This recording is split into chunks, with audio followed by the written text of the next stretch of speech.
पूर्व प्रदेश अध्यक्ष, पूर्व मुख्यमंत्री, नेता प्रतिपक्ष श्री जयराम ठाकुर जी उपस्थित है। इनके साथ हमारे प्रदेश के महामंत्री श्री संजीव कटवाल जी, जिला अध्यक्ष केशव चौहान जी और मीडिया की सभी टीम जो है आपका स्वागत करती है। अब मैं निवेदन करूंगा कि श्री जयराम ठाकुर जी अपना वक्तव्य आपके समक्ष रखें। धन्यवाद।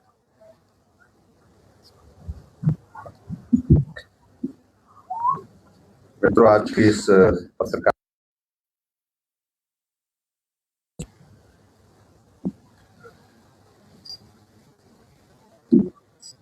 हिमाचल प्रदेश में हाल ही में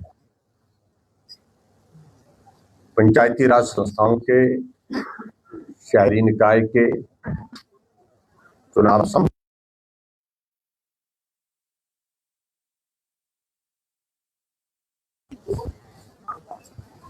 अगर हुए हैं,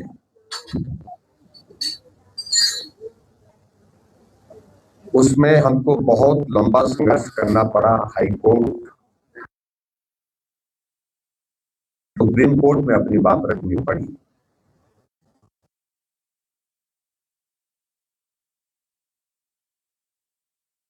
हाल में चुनाव नहीं करवाना चाह रही थी, शायद उनको काम करने का तौर तरीका हिमाचल प्रदेश में रहा है। अगर पंचायत के और शहरी निकाय के अगर चुनाव हो जाएंगे, परिणाम उनके पक्ष में नहीं होगा, उनके विरोध में होगा, इसलिए वो चुनाव टालने की कोशिश कर रहे हैं। उस संदर्भ में क्या क्या किया, उन सारी चीजों को लेकर के मुझे लगता है कि हम एक बार या एक बार आपसे चर्चा कर चुके हैं। आखिरकार चुनाव की तारीख आपको चुनाव हिमाचल प्रदेश में संपन्न करवाने हैं। अगर चुनाव संपन्न कराने की 31 मई की अगर तारीख का जिक्र है सुप्रीम कोर्ट के माध्यम से, तो होना तो ये चाहिए था कि चुनाव की संपूर्ण नगर परिषद के अध्यक्ष, नगर पंचायत के अध्यक्ष, ब्लॉक समिति के अध्यक्ष और जिला परिषद के चुनाव की प्रक्रिया भी पूर्ण होनी चाहिए थी। लेकिन लोकतंत्र में मैं समझता हूं कि वर्तमान कांग्रेस की पार्टी का भरोसा ही समाप्त हो गया है। बड़ी विचित्र परिस्थिति हमारे सामने देखने को मिलती है, सुनने को मिलती है। जब हिमाचल प्रदेश में विधानसभा का चुनाव हुआ, ईवीएम से वोटिंग हुई, कांग्रेस की सरकार बनी, आनंद के साथ उन्होंने सरकार बनाई, जनमत का फैसला।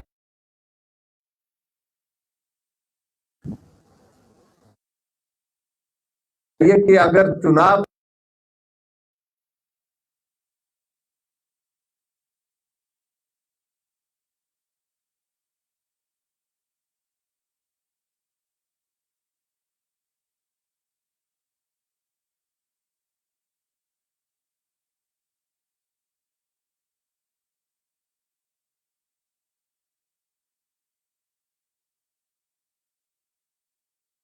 उनकी जो मनस्थिति है, उस मनस्थिति को देख करके सचमुच में बड़ी हैरानी होती है।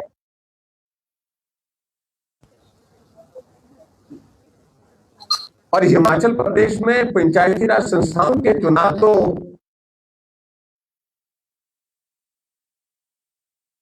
ईवीएम के माध्यम से हुए नहीं।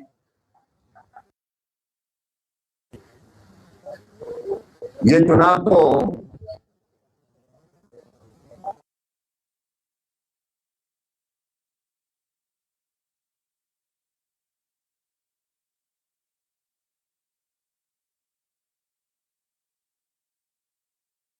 वोट डाले, भारतीय जनता ने भी वोट डाले। सभी तरह के साजिश और षड्यंत्र के माध्यम अपना करके इस चुनाव को प्रभावित करने की कोशिश की। और मैं इस बात को कह सकता हूं कि शायद मुख्यमंत्री का जो आकलन था। चुनाव से पहले जिनको लग रहा था कि चुनाव होंगे तो परिणाम उनके पक्ष में नहीं होगा, इसलिए डिजास्टर एक्ट लगा दिया। डिजास्टर एक्ट लगाने के साथ साथ में कई तरह के जो प्रयास किए गए, उनका आकलन सही था कि चुनाव का परिणाम उनके पक्ष में नहीं। और जब चुनाव का परिणाम आया तो परिणाम भी सचमुच में ऐसे ही आए जिस बात का मुख्यमंत्री को डर था, कांग्रेस की सरकार को डर था, कांग्रेस के नेताओं को डर था।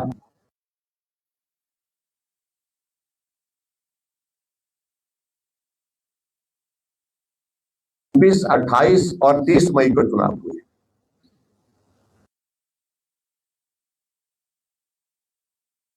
पंचायत प्रधान, बीडीसी, पंचायत के प्रधान, उप प्रधान और वार्ड मेंबर के चुनाव का परिणाम उसी दिन, जिस दिन चुनाव होता है उसी दिन घोषित होता है। और पंचायत प्रधानों के संदर्भ में अगर मैं कहूं, लगभग हिमाचल प्रदेश में 70% पंचायत के प्रधान, उप प्रधान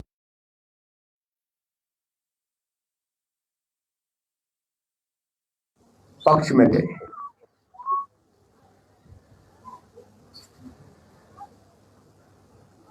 लेकिन उसके बावजूद मुख्यमंत्री कहते हैं कि ये चुनाव जो है ये पार्टी के सिंबल पर नहीं हुए। हाँ, पार्टी के सिंबल पर नहीं हुए, लेकिन इस बात को लेकर के मैं बड़ा हमने देखा कि जनता को चुन चुन करके, ढूंढ ढूंढ करके हराया पंचायत के चुनाव में, और जनता ने चुन चुन करके, ढूंढ ढूंढ करके भारतीय जनता पार्टी के चेहरों को जिताया है। ये हकीकत है, ये सच्चाई है जिसको उनको स्वीकार करना चाहिए।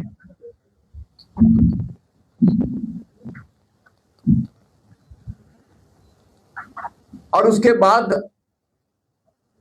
अगर थोड़ी देर के लिए बात यह भी आती कि पार्टी के सिंबल पर चुनाव नहीं, तो हम आगे बढ़ करके अगर बात कहें तो हिमाचल प्रदेश में 4 जगह नगर निगम के भी चुनाव हुए जो पार्टी के सिंबल पर हुए। धर्मशाला में, मंडी में, पालमपुर में, सोलन में। 4 में से 3 जगह, 3 नगर निगम में प्रचंड बहुमत के साथ भारतीय जनता पार्टी की जीत हुई है। धर्मशाला में हम लगभग 12 स्थानों,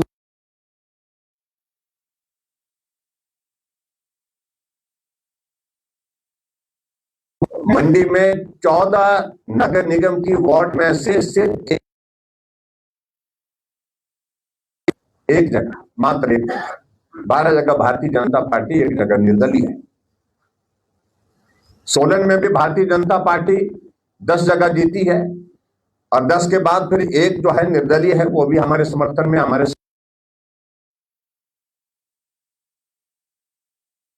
उसके संदर्भ में क्या कहना है। जब पार्टी का सिंबल था तो पार्टी के सिंबल में भी 4 जगह में से 3 जगह भारतीय जनता पार्टी की जीत हुई, तो मुख्यमंत्री को सहज रूप से स्वीकार करना चाहिए था। ये जनमत है जो जनादेश आया, मैं इसका अभिनंदन करता हूं, स्वागत करता हूं।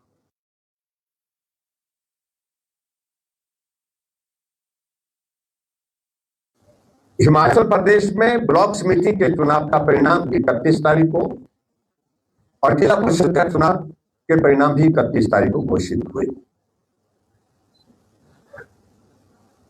अभी तक ब्लॉक समिति में हिमाचल प्रदेश में जहां जहां चुनाव हुए हैं, जहां चेयरमैन के चुनाव हुए हैं, अधिकांश जगह भारतीय जनता पार्टी की जीत उसमें हुई। और अभी तक हिमाचल प्रदेश में जिला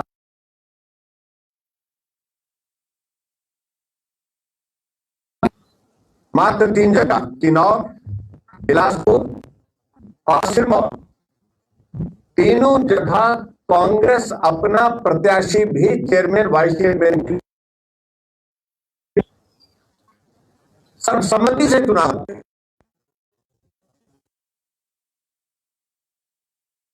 लेकिन आज जिस विषय को लेकर के हम आप सबके बीच में बात करने के लिए आए हैं, जनमत आने के बावजूद भी, और जनमत भी वो जनमत है जो जमीन का है, लोकतंत्र की सबसे छोटी इकाई, सबसे मूल इकाई पंचायत। जमीन से आवाज आई है, जमीन से आवाज ये आई है कि पांव तले खिसक चुकी है। मुख्यमंत्री को इस बात को स्वीकार करना चाहिए। लेकिन पूरी सरकार चुनाव के परिणाम को प्रभावित कैसे कर सके, बाधित कैसे कर सके, योजना में लगी थी। पहले चुनाव नहीं करवाना, चुनाव को डिले कराने के लिए डिजास्टर एक्ट का हवाला दे करके, फिर रोस्टर में परिवर्तन करके, और रोस्टर में परिवर्तन करने के बाद 5% का कोटा करेगा, निरस्त कर दिया। एक नहीं अनेकों स्तर पर जो है चुनाव की प्रक्रिया को बाधित और प्रभावित करने की कोशिश हुई। और अब जब चुनाव का परिणाम आ चुका है, तो चुनाव का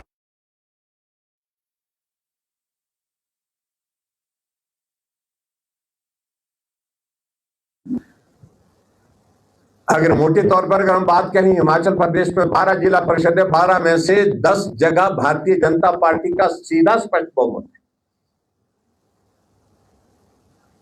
3 जगह तो चुनाव का परिणाम आ गया, चेयरमैन वाइस चेयरमैन का, जहां कैंडिडेट भी खड़ा नहीं कर पाए।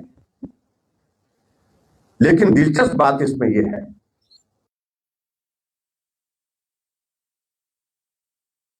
परिषद में भाजपा का बहुमत है, वहां चुनाव की तारीख नहीं दी जाती। जहां नगर पंचायत में भाजपा का बहुमत है, बार बार आग्रह करने के बावजूद भी तारीख चुनाव की नहीं दी जाती। जहां ब्लॉक समिति में भाजपा का बहुमत है, वहां पर भी चुनाव की तारीख नहीं दी जाती। जहां जिला परिषद में भाजपा का बहुमत है, वहां पर भी चुनाव की तारीख नहीं दी जाती।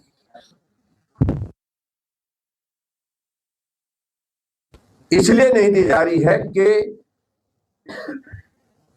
एक एक इसके खिलाफ क्या किया जा सकता है। अगर इसके खिलाफ कुछ नहीं बन सकता है, इसके रिश्तेदार के खिलाफ क्या किया जा सकता है। कर्मचारी है तो रिश्तेदारी में उनको ट्रांसफर किया जा रहा है, विजिलेंस के केसेस किए जा रहे हैं, और विजिलेंस के केसेस करने के साथ साथ में हर तरह से प्रभावित और प्रताड़ित करने की कोशिश की जा रही है। अब आपको बता रहा हूं मैं,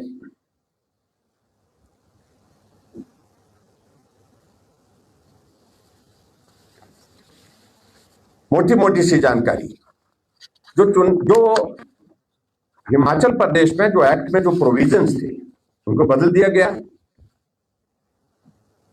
और बदलने की वजह यह रही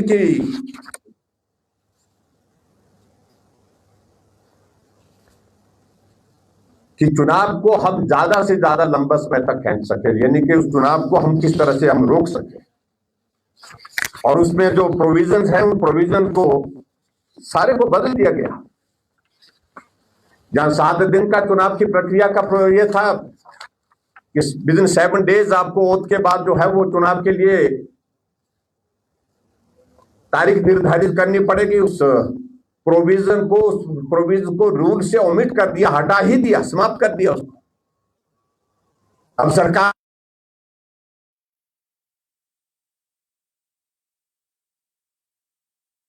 जो बचा है, 1.5 साल बचा है, तो उसमें ही चुनाव ना कराए, ये भी सरकार के हाथ में है। ये सारी बात को हम एग्जामिन करें, लीगली एग्जामिन कर रहे हैं। अगर बहुत ज्यादा विलंब करेंगे तो मैं उस बात को मैं जरूर कहना चाहता हूं कि हम निश्चित रूप से जो है कानून का सहारा भी लेंगे, कोर्ट में भी जाकर के अपनी बात कहेंगे। और अभी तक मैं आपको बताऊं, जो 12 नगर पंचायतें हैं, 12 में से 15 जगह जो है अभी तक चुनाव संपन्न किए हैं और सॉरी 22 में से 15 जगह उन्होंने चुनाव संपन्न किए हैं। और उनमें से चुनाव कहां कराए हैं? जहां कांग्रेस का बहुमत है वहां चुनाव कराए हैं। नगर परिषद में 26 में से 18 में अभी तक चुनाव कराए गए हैं और उसमें भी चुन चुन करके वहां जहां पर कांग्रेस की नगर परिषद के अध्यक्ष और उपाध्यक्ष बन सकते थे वहां पर चुनाव कराया गया है। जहां भारतीय जनता पार्टी का बहुमत है वहां चुनाव रोक दिया गया है। ब्लॉक समिति में हिमाचल प्रदेश में 92 में से 47 जगह चुनाव करवाए गए हैं और उसमें भी हालांकि उसमें उनकी व्यवस्था है, मजबूरी है, उसमें 31 जगह भारतीय जनता पार्टी को जीत मिल गई है और 16 जगह कांग्रेस को जीत मिली है। लेकिन अभी तक भी जहां बहुमत भारतीय जनता पार्टी का वहां पर भी ब्लॉक समिति के चुनाव को अभी तक डेट नहीं दी गई है। बार बार आग्रह करने के बावजूद डेट नहीं दी गई है। जिला परिषद हिमाचल प्रदेश में 12 है, 12 में से 3 जगह चुनाव अभी तक संपन्न हुआ है। मैं उन अधिकारियों को साधुवाद देता हूं जिन्होंने हिम्मत की और ये जानकर के भी भारतीय जनता पार्टी का बहुमत है उसके बावजूद भी वहां पर उन्होंने चुनाव संपन्न कराए और चुनाव का परिणाम ये निकला कि कांग्रेस वहां पर नॉमिनेशन तक फाइल नहीं कर पाई। तीनों जगह भारतीय जनता पार्टी जीती है और बाकी जगह अभी तक चुनाव की तारीख नहीं दी जा रही है। वजह एक एक कैंडिडेट को, एक एक पार्षद को ढूंढ ढूंढ करके प्रताड़ित करने की कोशिश की जा रही है। भयंकर दबाव जिसको कह सकते हैं पार्षदों के ऊपर, चाहे वो जिला परिषद का है, चाहे ब्लॉक समिति का सदस्य है, चाहे वो नगर निगम का है, चाहे वो नगर परिषद का है, चाहे नगर पंचायत का है। इस प्रकार से प्रयत्न किया गया और हद तो तब है, आप अंदाजा लगाइए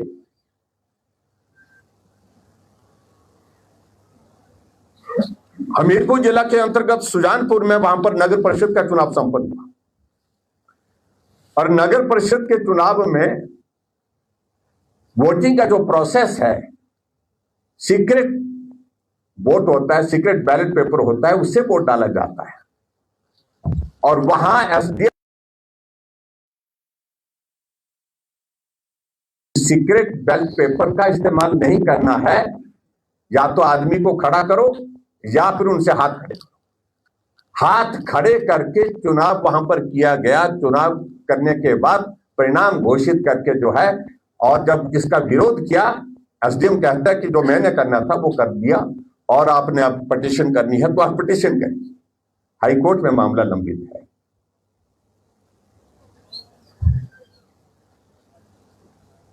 यानी कि सारे नियम कानून की धज्जियां उड़ा दी है। और हमीरपुर में एक वार्ड में भारतीय जनता पार्टी का जो प्रत्याशी है उसका नॉमिनेशन जो है एसडीएम ने जो है वो खारिज कर दिया था और जाकर के बीजेपी फिर उसके बाद फिर हाई कोर्ट में गई। जब उसके खिलाफ जो है वो अवैध कब्जा नहीं पाया गया, एनक्रोचमेंट नहीं पाई गई, तो उसके बाद जो है जिस पटवारी ने वो रिपोर्ट दी थी उसने जो रिपोर्ट दी उसको जाकर के बदल करके जाकर के कहीं दूर, कहीं ट्राइबल के इलाके में बदल दिया गया। अब ऐसी कितनी बातों का हम जिक्र करें। मैं इस बात को लेकर के बहुत लंबी बात न करते हुए ये जरूर कहना चाहता हूं कि मुख्यमंत्री जी, आप सारी सीमाओं को पार कर चुके हैं। साजिश और षड्यंत्र, और कांग्रेस के वरिष्ठ नेता बार बार इस बात का जिक्र करते हैं। आप लोगों ने उनकी बात अभी तक भी जो है वो दुनिया में नहीं है, लेकिन उसके बावजूद भी सुनते होंगे कि हमेशा उन्होंने साजिश और षड्यंत्र से ही काम किया है। आज भी सत्ता में होने के बावजूद सत्य तो बोलते नहीं है और सत्य नहीं बोलते हैं, ये उनके स्वभाव का हिस्सा बन चुका है। और इस चुनाव के, पंचायत के और नगर निकाय के चुनाव को प्रभावित करने के लिए जो साजिश की जा सकती है, षड्यंत्र किए जा सकते हैं, वो तमाम षड्यंत्र का इस्तेमाल किया जा रहा है।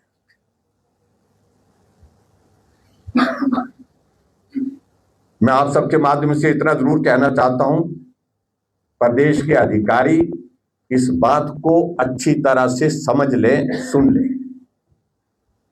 हम भी सूची तय कर रहे हैं उन अधिकारियों की जो बार बार इस चुनाव को सरकार के दबाव के कारण, सरकार के कहने पर टाल रहे हैं, तारीख नहीं दे रहे हैं। आज हिमाचल प्रदेश में चुनाव का, पंचायती राज संस्थाओं के चुनाव के परिणाम को घोषित और नगर निकाय के चुनाव के परिणाम को घोषित हुए 28 दिन हो गए। 28 दिन हो गए, मैं 28-29 दिन हो गए, 28 दिन हो गए। 31 तारीख को परिणाम निकले थे और उसके बावजूद भी आप अभी तक अध्यक्ष, उपाध्यक्ष, मेयर, डिप्टी मेयर के चुनाव की तारीख नहीं दे रहे। हम पूरे हिमाचल प्रदेश में सभी एसडीएम की वो सूची भी तैयार कर रहे हैं जो बार बार आग्रह करने के बावजूद भी तारीख नहीं दे रहे हैं, चुनाव नहीं होने दे रहे, और उन डिप्टी कमिश्नर्स की भी सूची तय कर रहे हैं जो डिप्टी कमिश्नर सरकार के कहने पर चुनाव की तारीख निर्धारित नहीं कर रहे हैं। एक सूची ये बन रही है और दूसरी सूची ये बन रही है साथ में, जो हमारे चुने हुए पार्षदों के खिलाफ आनन फानन में विजिलेंस के केस दर्ज करने की कोशिश कर रहे हैं, आनन फानन में सरकार के कहने पर एनक्रोचमेंट के केसेस दर्ज कर रहे हैं, उनकी भी सूची तय कर रहे हैं। सोलन में हमारे पार्षद जीत करके आए हैं, बहुमत हमारा है नगर निगम में, लेकिन हमारे 2 पार्षदों के खिलाफ एनक्रोचमेंट के केसेस रातों रात बना करके तैयार किए। यह स्थिति कुल्लू में की जा रही है, यह स्थिति चंबा में की जा रही है, यह स्थिति मंडी में, यह स्थिति ऊना में, बहुत जगह हिमाचल प्रदेश में इस प्रकार का सरकार का जो जनमत को प्रभावित करने का एक षड्यंत्र चल रहा है, एक तांडव चल रहा है, इसकी इजाजत नहीं देगी। भारतीय जनता पार्टी ने आज सभी डिप्टी कमिश्नर को, जिन्होंने अभी तक तारीख तय नहीं की है, तारीख निर्धारित नहीं की है, चेयरमैन, वाइस चेयरमैन के लिए, जिला परिषद के लिए, सबको ज्ञापन दिया है, सबके सामने बात कही है, और मैं उम्मीद करता हूं कि अब लड़ाई सीधी सीधी होगी। जो अधिकारी सरकार के कहने पर ये सारी हरकतें कर रहे हैं, उनके खिलाफ भी लड़ाई होगी, और उसके साथ सरकार को उखाड़ फेंकने के लिए तो लड़ाई सीधी सीधी होगी ही होगी, जिसके लिए आगे का खाका हम तैयार कर रहे हैं। और मैं इतना जरूर कहना चाहता हूं कि हिमाचल प्रदेश में जो जमीनी स्तर की जो आवाज आई है, जनमत आया है जमीन का, उसका संदेश बड़ा साफ और स्पष्ट है कि आने वाले समय में जब भी विधानसभा का चुनाव होगा, जनता सुप्रीम सरकार को उखाड़ फेंकने के लिए मन बना चुकी है। तो मित्रों, आज की इस पत्रकार वार्ता में मुझे प्रमुख रूप से जो कांग्रेस सरकार हिमाचल प्रदेश में जनमत को प्रभावित करने के लिए कोशिश कर रही है, जनमत को बाधित करने की कोशिश कर रही है, उसके संदर्भ में बात मुझे कहनी थी। और खास तौर से अभी 25 तारीख को इस महीने की आपातकाल के संदर्भ में हमारे बड़े नेताओं ने बातचीत की है। भारद्वाज जी ने भी आपके सामने बात की कि वो कांग्रेस है 6 का इस्तेमाल करते हुए सरकारों को, प्रदेश की सरकारों को, चुनी हुई सरकारों को गिराया। इसलिए लोकतंत्र की बात कहने का अधिकार उनको नहीं है। और हिमाचल प्रदेश में मैं इतना ही कहना चाहता हूं, मुख्यमंत्री जी, सीमाएं सारी आपने लांघ दी है, अब कम से कम आप थोड़ा सब्र करिए, जो जनमत आया उसका सम्मान करिए, और जो हार हुई है आपकी पार्टी की, आपकी सरकार की, उसको स्वीकार करिए। आपकी स्थिति इस प्रकार की हमको लगती है, जिस प्रकार से वेस्ट बंगाल में जनादेश आने के बावजूद, चुनाव का परिणाम आने के बावजूद टीएमसी हार गई, लेकिन उसके बावजूद भी ममता दीदी कहने लगी कि मैं त्याग पत्र नहीं दूंगी। हम यहां त्याग पत्र की बात नहीं कर रहे हैं मुख्यमंत्री से, वो हो ही जाएगा अपने आप। नैतिकता अगर है तो मुझे लगता है कि उस पर उनको जरूर विचार करना चाहिए। लेकिन इतनी स्थिति जो टीएमसी के वहां के नेता ममता दीदी जी की हुई है, मुझे लगता है कि मोर और लेस मतलब वही स्थिति जो है हिमाचल प्रदेश में प्रदेश के मुख्यमंत्री की है। और मुख्यमंत्री तो आजकल भविष्य वक्ता हो गए हैं, भविष्यवाणियां कर रहे हैं कौन आने वाले समय में मुख्यमंत्री बनेगा।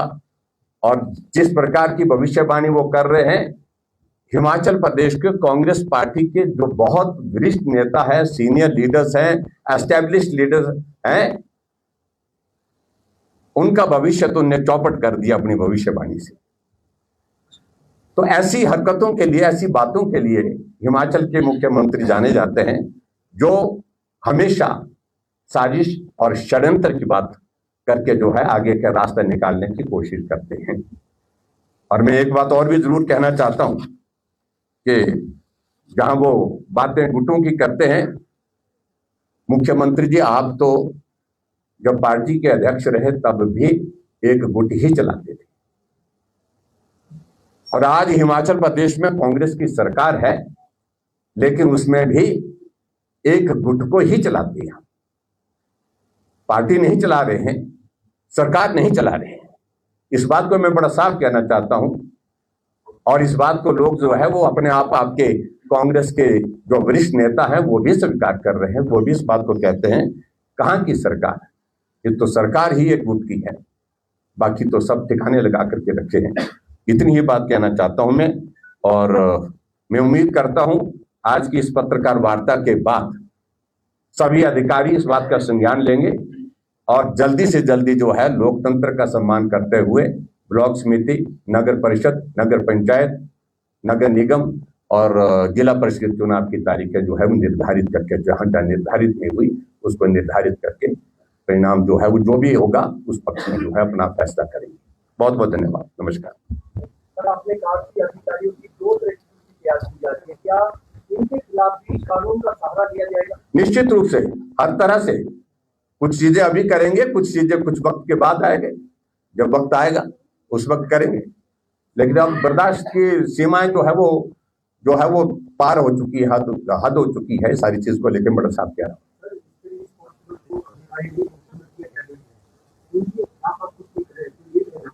देखिए, मुख्यमंत्री के खिलाफ अब इतना हम बोल दिए, इसके बाद कुछ करने की जरूरत रहती है। जो करना है वो वक्त पर करेंगे, लेकिन उनके खिलाफ जो लड़ाई लड़ेंगे वो तो लड़ेंगे ही लड़ेंगे। लेकिन हम कह रहे हैं अधिकारी कम से कम जो है कठपुतली ना बने उनकी, इतना मैं जरूर कहना चाहता हूँ। नगर निकाय चुनावों में भी चेयरपर्सन बनने के लिए वोट की बात हो रही थी, भाजपा हाईकोर्ट में गई थी, उसके बाद सुप्रीम कोर्ट चली गई। आप लोगों को उससे क्या नुकसान हो रहा था? और निश्चित रूप से देखिए, ऐसा है कि मैंने कहा ना कि वर्तमान के जो मुख्यमंत्री वो हमेशा एक हेल्दी ट्रेंड के साथ, हेल्दी सोच के साथ, स्वस्थ सोच के साथ, अगर हिंदी भाषा में कहूं मैं, काम करने के आदी नहीं है। अब आप अंदाजा लगाइए, शिमला का मेयर का कार्यकाल कितना था? 2.5 साल। और उसमें उनने वो प्रावधान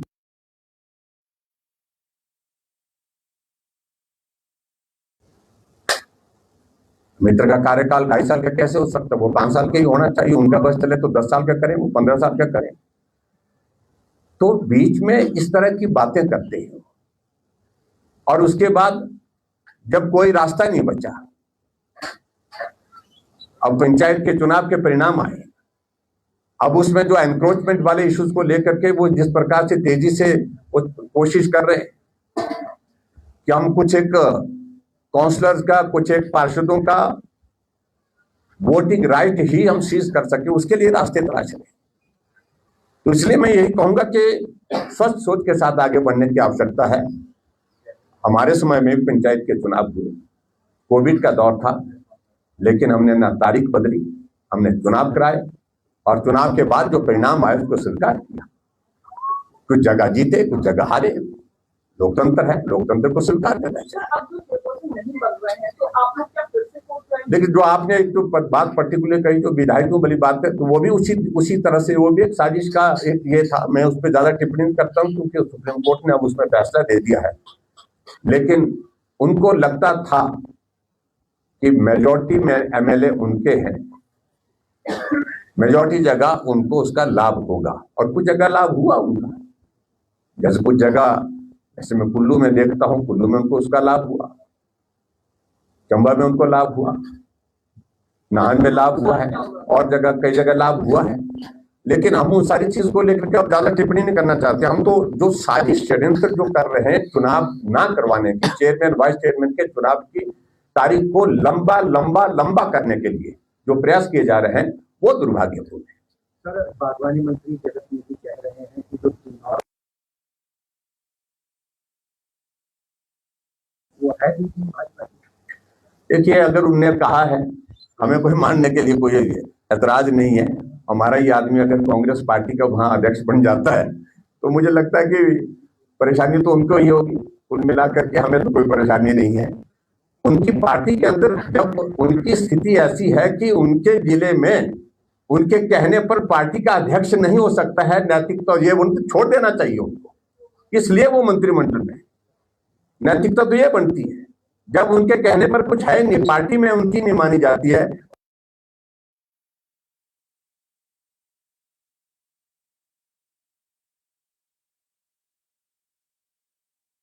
डेडिकेट करके मुख्यमंत्री जी ने, चलो उनकी सेवाएं ले रहे हैं, लेते रहे, हमें कोई आपत्ति नहीं, हमें कोई फर्क नहीं पड़ता है। लेकिन असली बात आज उनको एहसास हुआ है कि उनके साथ हो क्या रहा है। देर से मालूम पड़ा कि अंदर अंदर क्या हो रहा है। जो हो रहा है वो उनके हित के लिए नहीं, इतना ही कह रहा हूं।